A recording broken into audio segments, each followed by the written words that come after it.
কালারের পাপড় বানিয়েছি, কিন্তু সুন্দর ভেজেছি। এই দেখুন, green colour, yellow colour, red colour, সাদা কালার পুরো বানিয়েছি। আর এইটা কেউ বলবেই না যে ফ্যানের পাপড় বলে। এই দেখুন হাতে কুড়মুড় কি সুন্দর আওয়াজ হচ্ছে।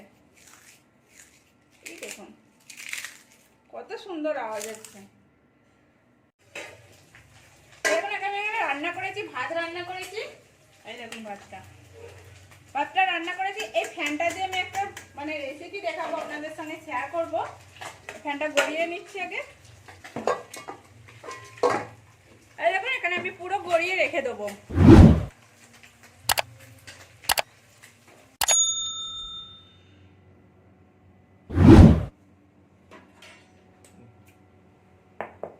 নমস্কার বন্ধুরা, তানবীর ভিলেজ ফুডে সবাইকে স্বাগত। সবাই ভালো আছো? আমিও ভালো আছি। আজকে আমি একটা রেসিপি শেয়ার করছি।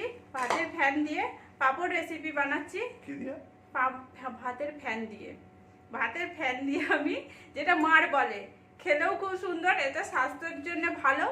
আর এইটা দিয়ে আমি পাপড় বানাচ্ছি। আপনারা প্রথম দিকে পুরো শেষ অবধি দেখতে থাকুন। ভালো লাগলে লাইক করবেন, একটা শেয়ার করবেন, একটা সাবস্ক্রাইব করবেন, আর পাশে থাকবেন। এরকম করে আমি ধন্যবাদ দিয়ে কাকু ছোট করছি না। আমি ভালোবাসা চাই আপনাদের কাছ থেকে অনেক, আরও চাই। যা পেয়েছি সকলকে জানাচ্ছি, অনেক ভালোবাসা চাই আপনাদের কাছ থেকে। দেখুন এখানে এক বাটি ময়দা নিয়েছি। ময়দাটা আমি দিয়ে দিচ্ছি এর মধ্যে। আর এখানে নুন আছে। আমি একটু এর মধ্যে অনেক কিছু জিনিস আমি অ্যাড করব, মানে যোগ করছি। স্বাদ অনুযায়ী আমি নুন দিয়ে দিলাম। এখানে কালো জিরে আছে, কালো জিরেটা আধা চামচের মতো হবে, আমি দিয়ে দিলাম এটা। এখানে আমি জোয়ান নিয়েছি। জোয়ানটা দিলে জোয়ানটা ভালো, বেশ খেতেও খুব সুন্দর লাগে। এখানেও আমি আধা চামচ জোয়ান দিয়ে দিলাম। এবার এখানে এটা আমি ফ্যান রেখেছি। ফ্যানটা আমি একটু ছেঁকে নেবো, কেন ফ্যানটার মধ্যে একটা সর পড়ে সাদা মতো, সেটা ভালো লাগবে না, ওই জন্য আমি একটু ছেঁকে নিচ্ছি। একটু একটু করে দিয়ে আমি ভালো করে ঘাঁটতে থাকবো এর সাথে।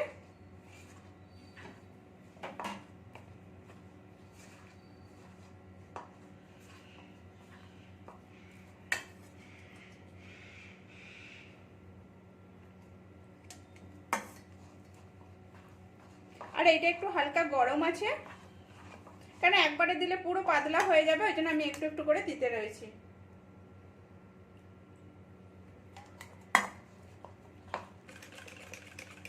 এখানে আমি পুরো ভালো করে বেটারটা গুলে নিচ্ছি। বেটারটার মধ্যে যেন ডেলা ভাবটা না থাকে, তাহলে তো এই গুটিলা গুটিলা টাইপের, মানে একটা গরম, মানে গাঢ় গাঢ় টাইপের এসে যাবে পাপড়গুলো। যেন এটা পুরো ভালো করে ঘেটে দিতে হবে। এখানে আমি 3টে কালার, মানে 4টে কালারের পাপড় বানাবো, ওই জন্য আমি 4 রকম বানিয়েছি। এখানে ইয়েলো কালার আছে, এটা রেড, এটা গ্রিন, আর একটা সাদা মানে হোয়াইট। এটা এবার দিয়ে দিচ্ছি একটু একটু করে বেটারগুলো।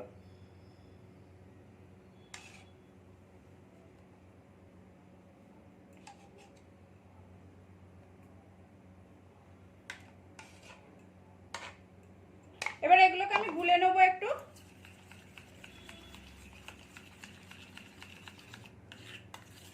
আমি পুরো গুলে নিচ্ছি। দেখুন এগুলো গুলে নিয়েছি, রেডটা গুলে নিচ্ছি। এখানে আমি বাটিগুলোতে তেল মাখিয়ে নিয়েছি পুরোটাই, সবগুলোতে। এবার একটা একটা করে আমি বেটার দিয়ে দিচ্ছি।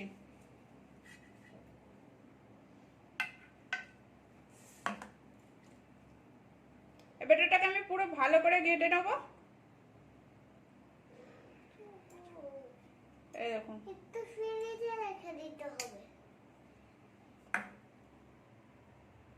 এরকম করে পুরো চারদিকটা আমি ভালো করে দিয়ে দেবো। এই দেখুন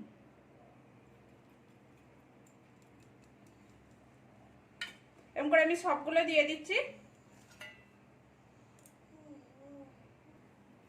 এখানে বেটারগুলো পুরো ঢেলে নিয়েছি বাটিতে। আর এখানে জল গরম বসিয়েছিলাম, জলটা গরম হয়ে গেছে, স্ট্যান্ড লাগিয়ে দিয়েছি। এবার একটা একটা করে এগুলো আমি বসিয়ে দেবো।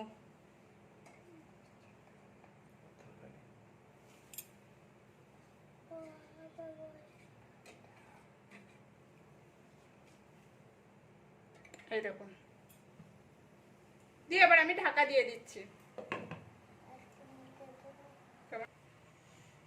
এখন এখানে ভাবছে এটা আমার পুরোটা হয়ে গেছে। এইটা আমি এটা নামিয়ে নিচ্ছি, আর কি করে বানিয়েছি সেটাও আমি দেখাচ্ছি।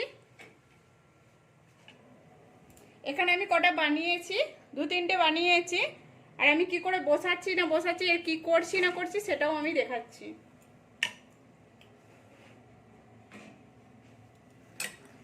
আমি আগেই বলেছিলাম এখানে তেল দিয়ে দিয়েছি, তেলটা পুরো বাটিতে মাখিয়ে নিয়েছিলাম। আর এইটা ব্যাটারটা পুরো ঢেলে দিয়েছি, দিয়ে এর উপরে বসিয়ে দিয়েছি। নিচে জল আছে, উপরে স্ট্যান্ড দিয়েছি, আর এইটার উপরে আমি এটা বসিয়ে দিচ্ছি। কিন্তু এইটা আমি উপরে যে বসাচ্ছি এটা কিন্তু এর সাথে ঠেকে না বাটিটা। আমার বাটিটা একটু বড়, আমি এবার এটাকে ঢাকা দিয়ে রেখে দিচ্ছি। একটু আমি হতে দেবো। আর এইগুলো আমার যে হয়ে গেছে এগুলো আমি কেটে দেখাচ্ছি আপনাদেরকে।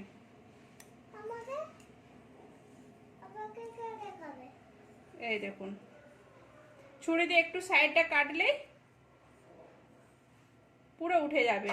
আর এইটা হয়েছে কি করে বুঝবো? এই দেখুন হাতে লাগাচ্ছি, আমার একটুও লাগে না, তখনই জানবো যে আমার এটা হয়ে গেছে।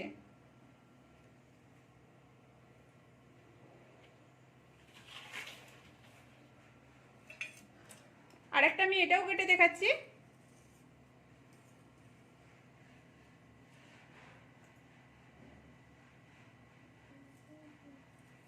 এটাকে একটু আস্তে আস্তে কাটতে হবে। এরকম সাইডটা একটু কেটে নিলে হাতে আস্তে আস্তে উঠে যাবে।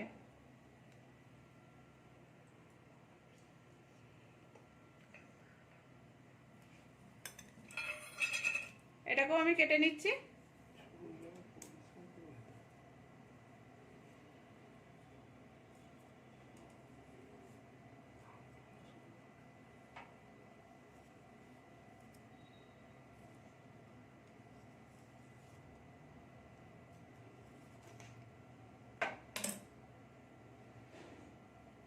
এই দেখুন, আর এটা দেখতেও কত সুন্দর লাগছে। এই দেখুন, এটাকে আমি এবারে রোদে দিয়ে দেবো। এটা এখন রোদে দিয়ে দিচ্ছি, যেটা আছে সেটাও আমি পুরোটা বানাবো। এইটাকে আমি এখন রোদে দিচ্ছি, ওটা হতে হতে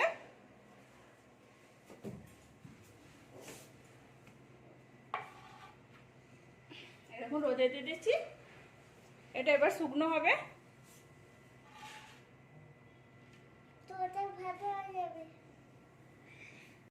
দেখুন এখানে আমার পুরো এগুলো সব বানানো হয়ে গেছে। এগুলো আমি বলেছিলাম না আমার জানলা দিয়ে একটু রোদ লাগছিল বলে দিয়ে দিয়েছিলাম। এটা এবার আমি ছাদে যেয়ে রোদে দিয়ে আসবো, ঠিক আছে? এবার পুরো শুকনো হয়ে গেলে এবার আমি এটা পাপড় পুরো ভেজে আপনাদের সঙ্গে শেয়ার করবো। দেখেছি কালার কালার।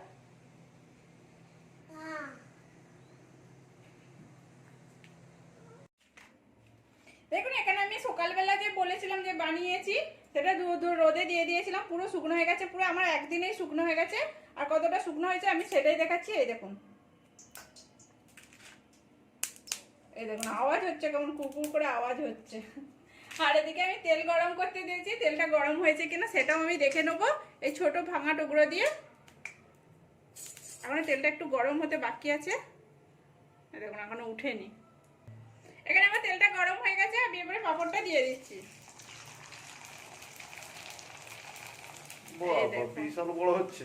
পাপড়টা কত সুন্দর বড় হয়েছে, আমার ভাজাও হয়ে গেছে। গ্যাসটা একটু কম করে রাখলে লালটা বেশি হবে না। এরকম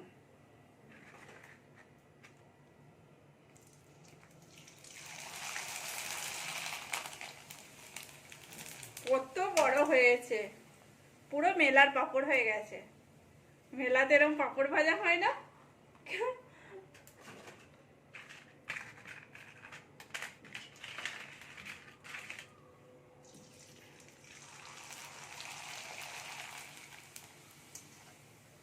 পাপড়টাও এত সুন্দর ফুলেছে।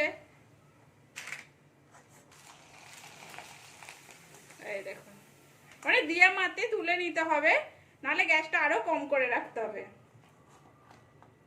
এখানে আমার পুরো ভাজা হয়ে গেছে। আর এইটা কত সুন্দর হয়েছে আমি সেটাও দেখাচ্ছি। কুড়মুড় কুড়মুড় আওয়াজ হচ্ছে পুরো পাপড়গুলো। এই দেখুন পাপড়গুলো কত সুন্দর হয়েছে। একবারের জন্য হলেও বাড়িতে বানিয়ে দেখুন, কেমন হচ্ছে সেটাও কমেন্ট করে বলুন। ভালো লাগলে একটা লাইক করবেন, একটা শেয়ার করবেন, সাবস্ক্রাইব করবেন, আর পাশে থাকবেন প্লিজ। একবারের জন্য হলেও করবেন। পাপড় বাজারে আর কিনতে হবে না, ঘরেতেই বানানো যায়। সুন্দর পাপড়টা হাতেতেই কত সুন্দর লাগছে, আর কত কুরকুরে আওয়াজ হচ্ছে। পাপড়টা ভাঙছিলাম যখন তখনও কুরকুরে আওয়াজ হচ্ছে, এখন আবার ভেজেছি তাও কুরকুর করছে আওয়াজ হচ্ছে।